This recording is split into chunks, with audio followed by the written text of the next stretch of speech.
What if everything you believed about yourself, your purpose, freedom, and choices was subtly dictated by a lie so deeply ingrained that it felt like the truth?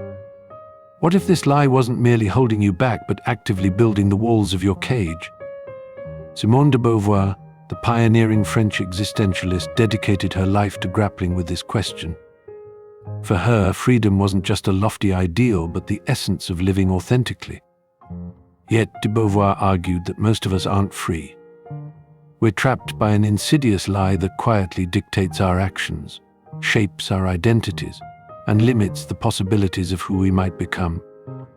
De Beauvoir's brilliance lies in her ability to reveal how this lie doesn't simply impose itself, it masquerades as our own will.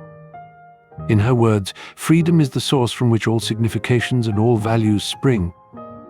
Yet the illusion of freedom, shaped by societal forces, distorts this source, making us prisoners within ourselves. How often do we convince ourselves that our decisions are freely chosen, even when they conform predictably to societal expectations? Simone de Beauvoir's influential work, The Second Sex, examines how societal roles function descriptively and prescriptively. In her famous statement, "One is not born, but rather becomes a woman," she asserts that gender is constructed a set of expectations imposed on individuals from the moment they are born. This phenomenon is not limited to women alone. Everyone is molded into roles that align with society's concept of order. De Beauvoir argues that these roles are not just external influences. They become narratives so deeply ingrained within us that they seem innate. This deception persists because it disguises itself as destiny. As de Beauvoir notes, destiny is not a choice, it is a manipulation, yet we rarely question its impact on our lives. The real tragedy lies in society's limitations and our uncritical acceptance of these constraints as natural and unavoidable, which stifles our ability to imagine alternatives. By perpetuating these roles, society maintains its stability at the expense of individual freedom. This manipulation isn't enforced through brute force, but rather through subtle cultural reinforcement, traditions, rituals, and values that persuade us that things are the way they must be. De Beauvoir urges us to look beyond this facade, to reveal the artificiality of these narratives, and to reclaim the freedom to define ourselves. De Beauvoir used the term bad faith to describe the act of deceiving oneself into believing that external constraints are inescapable truths. Imagine working a job you despise because it's practical, or staying in a relationship out of fear of loneliness. These aren't choices made freely, but compromises born of bad faith. In de Beauvoir's philosophy, bad faith represents a personal failing and a societal condition. It is the mechanism through which we abandon the responsibility of freedom, preferring the comfort of predefined roles to the terror of forging our paths. Man is condemned to be free, Sartre famously wrote, and de Beauvoir expands on this idea. Freedom is not a gift, but a burden that many choose to relinquish by clinging to the safety of the lie. This shared condition perpetuates itself through avoidance. To live authentically, we must confront the dissonance between who we are and who we are expected to be. However, in avoiding this confrontation, we not only fail ourselves but also perpetuate the systems that constrain us. To reject bad faith is to take the first step toward liberating ourselves and those bound by the same illusions. If this lie is so pervasive and damaging, why does it persist? De Beauvoir believed that the lie endures because it serves a purpose. It creates order in chaos, providing individuals with a script to follow in a world that often feels directionless. However, this order comes at a cost, the suppression of individuality and freedom. De Beauvoir's insight into human psychology is exceptionally sharp. She observes that people prefer lies that spare them the existential anguish of choice. Freedom is terrifying because it demands that we not only decide our fate but also take responsibility for the outcomes of those decisions.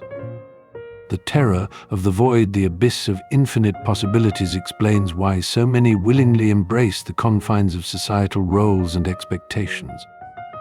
In the lie, there is the false promise of security, even as it erodes the self.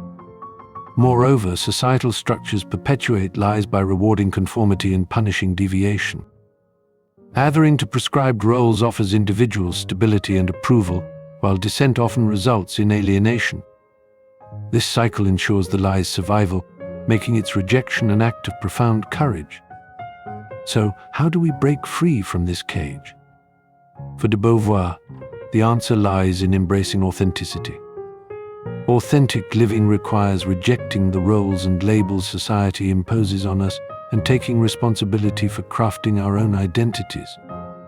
This process is neither easy nor comfortable. It demands introspection, courage, and a willingness to confront the unknown. To live authentically, one must first face the harsh truth that freedom is not granted but seized. The freedom of man is not safe, de Beauvoir writes, but it is real. This truth is liberating and unsettling because it means that no one, not society, tradition, or even fate, can dictate who we are. However, this freedom also carries the burden of responsibility. To live authentically, we must accept the consequences of our choices without deflection or excuse.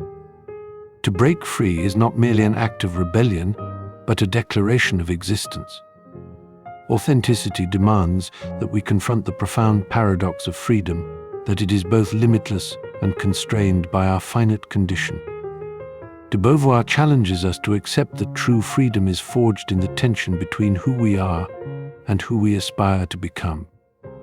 This act of transcendence requires radical honesty with oneself, a willingness to dismantle the comforting illusions that shield us from our vulnerability. Yet through this vulnerability we connect most deeply to our humanity, discovering that freedom is not a solitary pursuit, but a shared endeavor.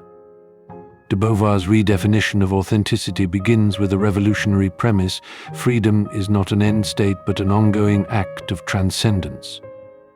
It is not merely the absence of constraints, but the continual negotiation of the boundaries that shape and limit human existence. Authenticity requires a radical confrontation with human nature's duality, the tension between our finite conditions and infinite aspirations. It is within this tension that freedom derives its meaning. Authenticity is inherently relational. Redefining it means acknowledging that freedom cannot exist in isolation. Our connections to others and the world shape it. One's freedom is only possible about the freedom of others, de Beauvoir asserts. This shared freedom transforms authenticity from a personal endeavor into a collective ethos, a call to dismantle oppressive structures and nurture a world where freedom thrives universally. So, the question remains, are you willing to confront the lie? Are you ready to step outside the cage and embrace the exhilarating yet terrifying freedom that lies beyond? In de Beauvoir's words, the only thing stopping you from being free is the refusal to take responsibility for your freedom. True freedom is not an escape from responsibility. It is a path fraught with uncertainty yet rich with meaning. Perhaps the question is not whether you see the cage, but whether you dare to dismantle it. The choice, as always, is yours.